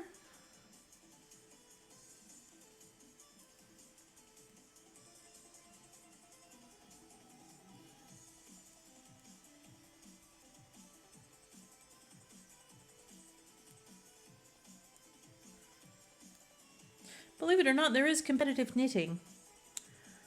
Normally this time of year, I would be back in Australia. I would be getting ready for the Easter show. So every year in Sydney, in Australia, where I lived before I moved to Germany, they have basically like the state fair. The Easter show is. It's like those animals and rides, like a fair, and they have competitions. Cake decorating competition and woodworking, and they have knitting competition, lots of different categories. And so this type of year, I would usually be frantically trying to finish my East show entries. Obviously, I'm not there. I've not entered anything this year, but I have won many ribbons from the show over the years, including one blue ribbon for a cabled vest. See, I have knitted vests, but it's I didn't actually even bring that vest to Germany. I hate the wool it's knitted out of. It was great to knit with and looked good. It was so soft. It was like some locally spun thing, and it was so soft, and it just felted like a mofo the minute I washed it, and it all under the arms peeled like crazy, and it's felted up, and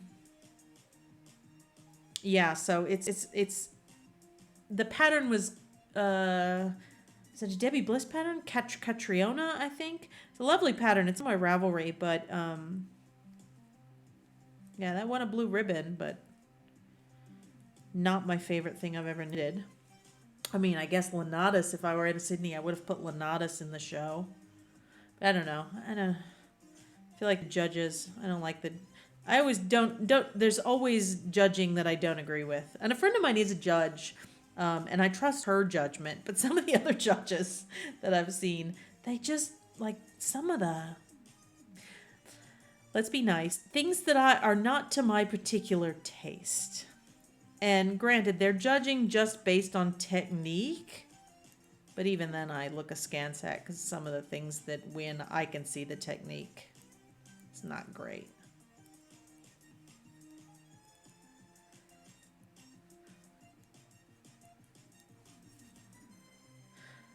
Soon you will be playing Cash Cups. I don't know Cash Cups. Sounds like a game where you win money.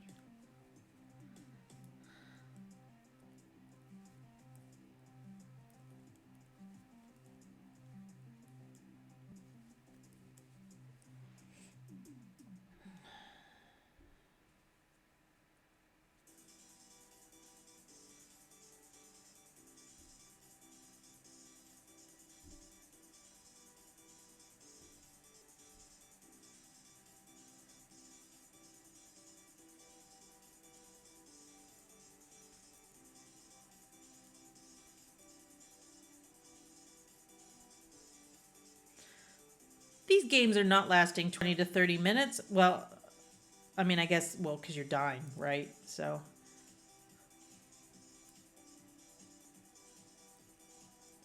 I'm talking to. People are like, what is she talking about? I'm talking in the comments to Borg, my dog, who's playing Fortnite while watching me knit at the same time. Hope I'm, you know. See, if you manage to actually win one while watching my knitting stream, then I'll be end up being your good luck charm, and you'll only be able to win while I'm knitting. So maybe you don't want that. That's too much pressure on me.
Cash cups are tournaments. If you get high enough, you get cash. Oh, wow. Okay, so it's still the same game. It's not a different game, but it's just a tournament. Wow, and so you can actually win money. If you get highest on the scoreboard, you can get $600? Jeez. That's amazing. Yeah, esports are big bucks. 1,200, up to 1,200. Wow.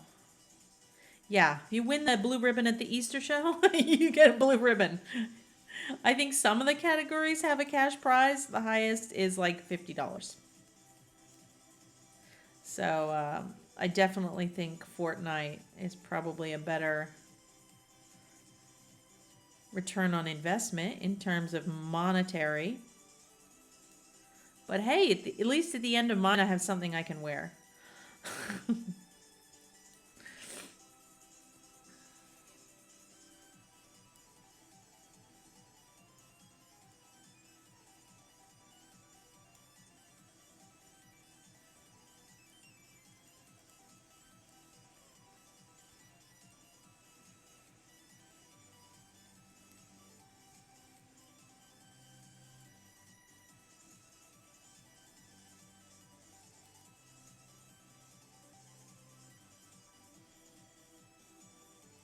His music is definitely helping me knit faster. I feel like each round is definitely going faster. I've got on, I don't know how well you can hear it. I've still got to sort out the sound, but I'm basically listening to chip tunes to like video game music. I actually have a Spotify playlist of video game music.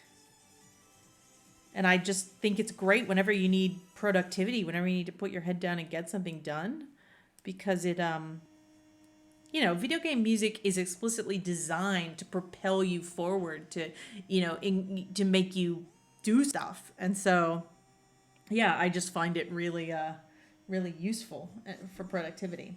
All right, next row is camel, no green. Instead, I'm going to be swapping in ginger, which is the red color, but only for one row, and then I'm back to the green. So, wow, this is riveting stuff, isn't it? This is very exciting. But it's so boring to everyone, I'm sure.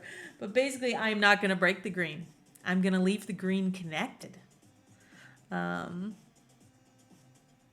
Your streams are relaxing to listen to as I try and create. Aw, thanks. I'm glad you find it relaxing. I'll take relaxing over boring. Okay, so I'm going to leave the green connected. Not going to break the green. I'm going to leave it there so it's there when I need it for the next row. Because I'm going to need it in one round anyway. So I'm not going to bother to break it. Next round starts with a red. So I'm going to drop the green. Drop you green. Pick up red. And then it goes red. Camel, camel, camel. 1, 2, 3. So it's 3 camel, 1 red.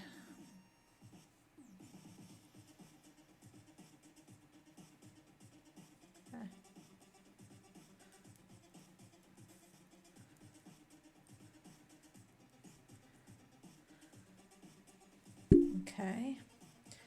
So let me just move the green there and I'll move the red over. It's getting very complicated. I've got literally 3 balls of wool connected to the knitting at the moment.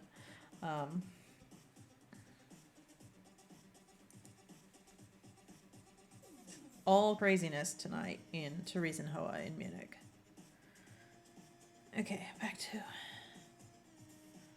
So 3 camel and then a red. And so this is actually the center round in the design, and then it will mirror going the other direction. So the green will come back in, and then blue will come back in, and then eventually I think the gray will come back in as well. You're feeling this match? Go, Bork, go.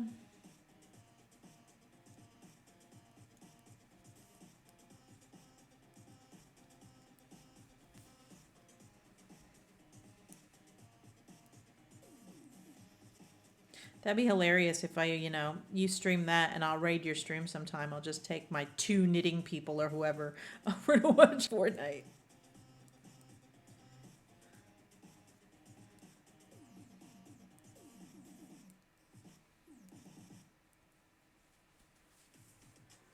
Oh, I'm sorry. Died in 59th place. That sucks. Someone else has joined the stream. Welcome. I don't know who's watching. Welcome. My name is Kris. I'm a knitter. I am working on Orkney by Marie Wallen, which is a Fair Isle. Well, the pattern is a Fair Isle cardigan, but I started knitting the cardigan 7 years ago. Decided A, it was way too small. B, I hate cardigans. So I pulled it all apart and reclaimed all the wool and wound it back up into cakes, and I'm still using the chart. I am using the chart and the colors, but I'm knitting it in the round, and I'm obviously not making a cardigan. I'm thinking it's going to be either a vest, a sleeveless vest, still could do that, or I'll put some sort of short sleeves on it. So for now, I'm just knitting the body.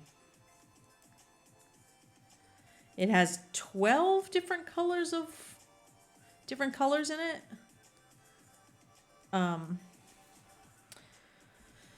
Although actually I think one of the colors I haven't actually used because it's only used on the sleeves, which is stupid. Why would you introduce another color on the sleeves? I have no idea.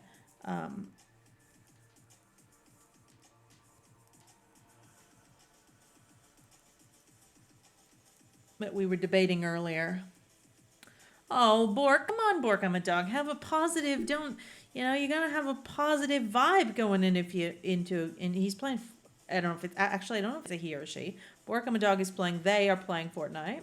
And, it's very fun to see how they're going. But come on, we're cheering for you here.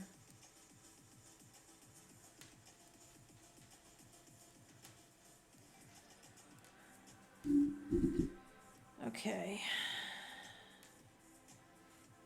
So I'm just keep spreading the stitches. So as you can see, it's a circular needle. So I am knitting this as a tube. It is a tube. I'm not sewing the pieces together after the fact. I'm using what's called a circular needle. Happy New Year to you as well, Bork. A circular needle has two ends that are joined by a cable rather than, I think most non-knitters think of knitting needles as being the long straight needles like chopsticks. Those needles actually suck. I never buy those needles. I didn't even bring any with me to Germany. I use circular needles for everything.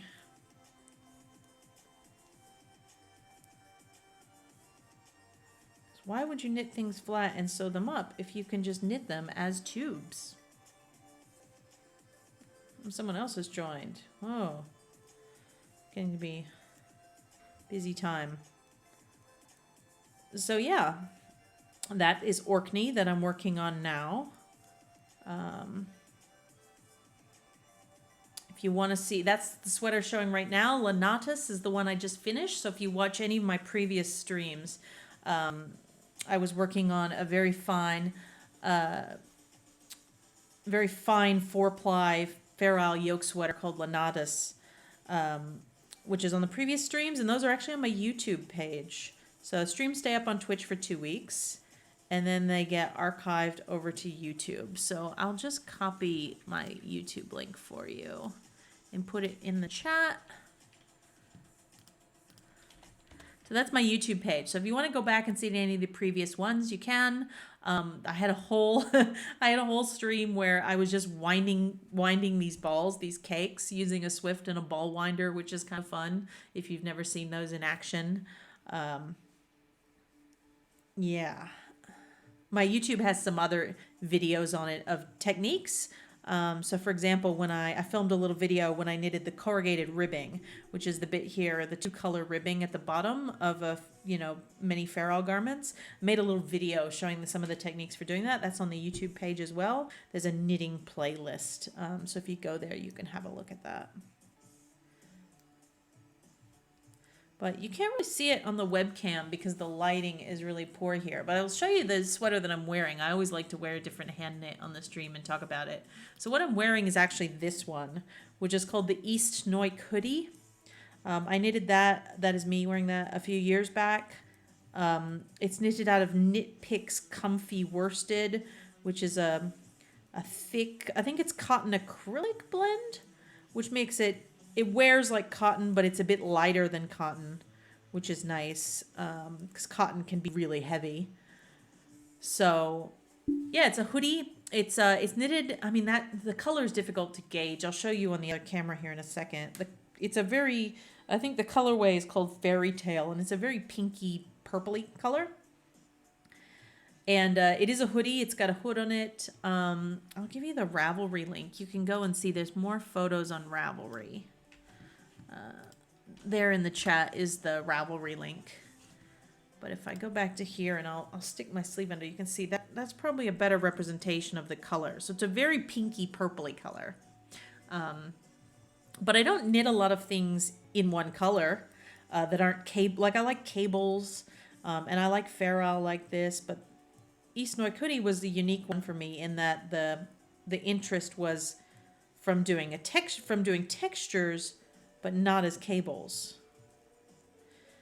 And I like it. If you look up the pattern on Ravelry, you see the woman who designed it. I think it was from a Knit Scene magazine. She actually made it very sort of fitted, which to me a hoodie shouldn't necessarily be like tight fitted to your body. So I've knitted it fairly, big and baggy because I wear it over other things. I'm just keeping myself organized. I've actually got 3 colors connected here. So I've got the white and the camel and the red going at the moment, but the red is only for a single row and then the green comes back. So I've left it connected. So I got 3 balls connected to the knitting at the moment. If you have any questions, feel free to put them in the chat. If you're not following me, follow me and then you'll get notified whenever I stream. I normally stream on Sunday mornings, Germany, Munich time, which is 11 a.m. Munich time, which is very early in America, and late evening in Australia.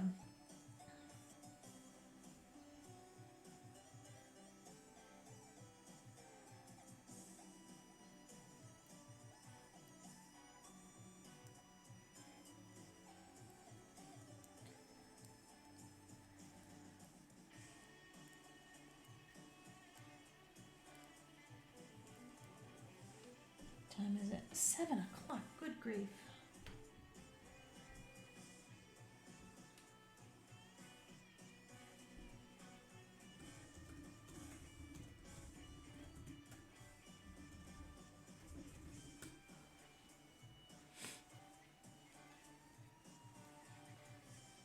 I'm about to wrap up, I think, Bork, to be honest with you. I've been going for a good 2 hours now, and it's getting to be dinner time here. So I will probably call it a night, and I will be back on tomorrow. I'll just finish this row.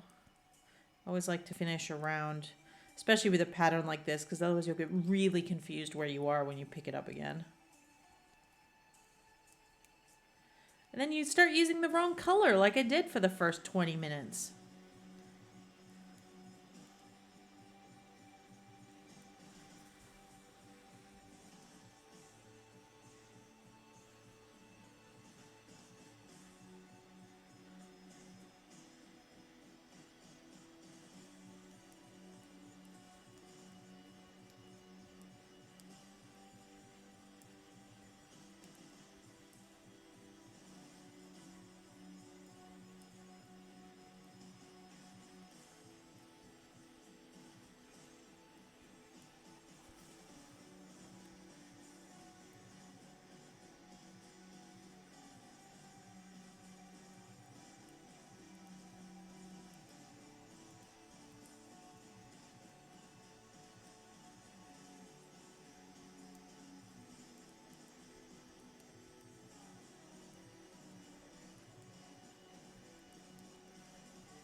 All right, so you can see, sort of starting to see this motif take shape. It's kind of a murky zigzag with a bit of cream and red in the middle.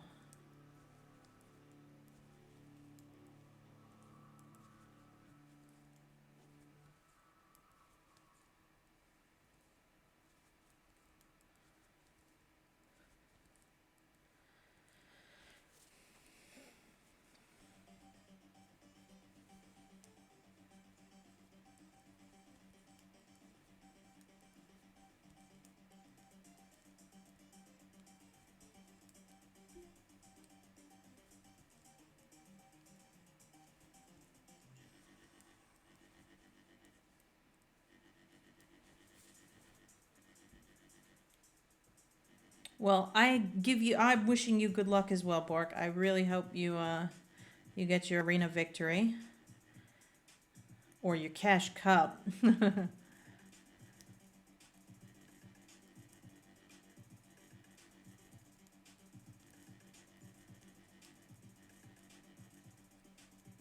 Also gonna fiddle around with OBS and figure out how to get the music actually directly embedded in the stream rather than having to play it like this. That would be good.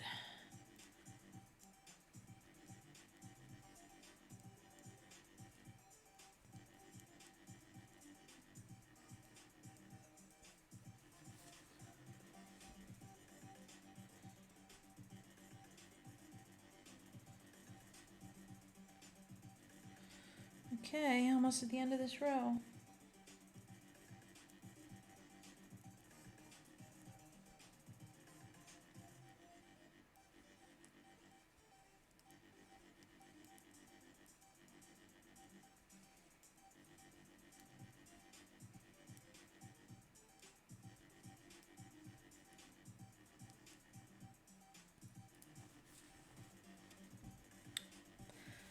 Okay.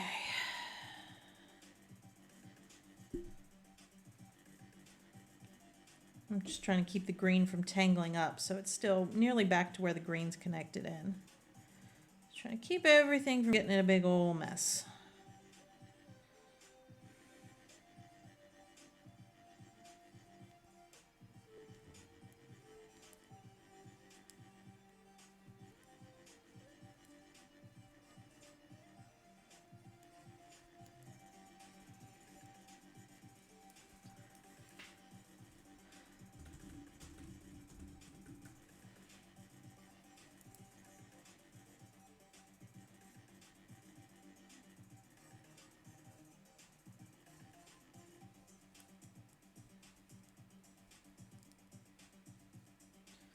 And then the red will break off, but the green will just keep going.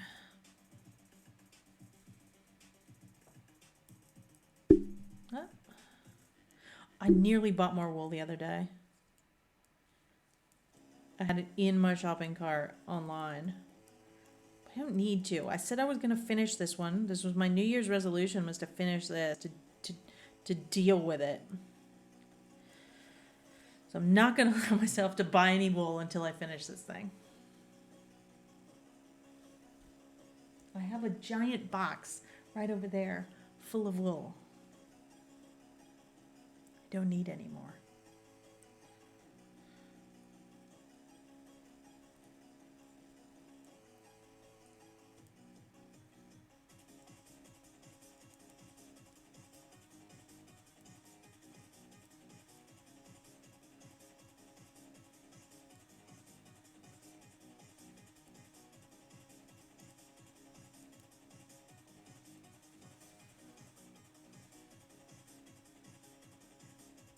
Okay, nearly around to the end of the round again. So that pink, that's my stitch marker that's marking the start and end of each round. Okay, so 1, 2, 3, and that is it for the red. So I can break the red off now. And I don't need you anymore at the moment.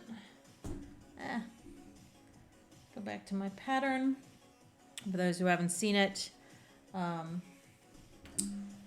am using an iPad to keep track of where I am on my pattern. So the green line is the row that I'm currently on.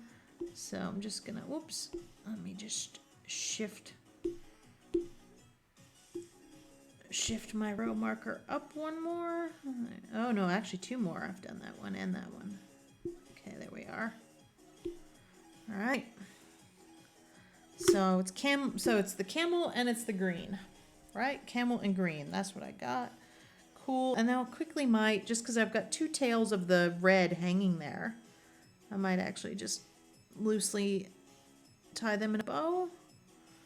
Ugh, look at this. This is just such a nightmare. I'm gonna have to like deal with all these ends sooner rather than later. Otherwise, it's gonna be such a nightmare to finish this lovely sweater and then have like 600 ends to weave in. Okay.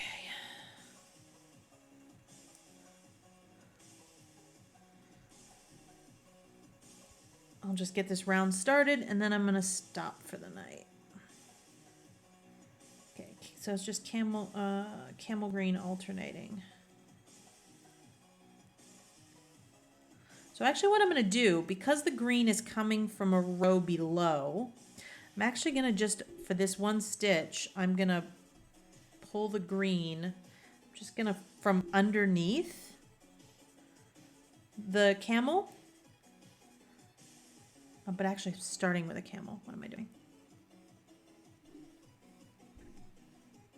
And at my first stitch is normal.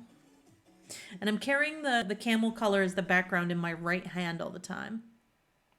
And I'm using the other color, the accent color, always in my left hand. This is because of an effect called yarn dominance, where the color that's in the left hand will actually pop a little bit more. And so I'm always using that for the accent. But just here, I'm going to just on this very first stitch, I've actually taken the green, I've twisted the two of them together. I'm going to move the green back over to its normal spot now. And that's literally just because I did pull it up from a row below and I wanted to kind of lock it in place.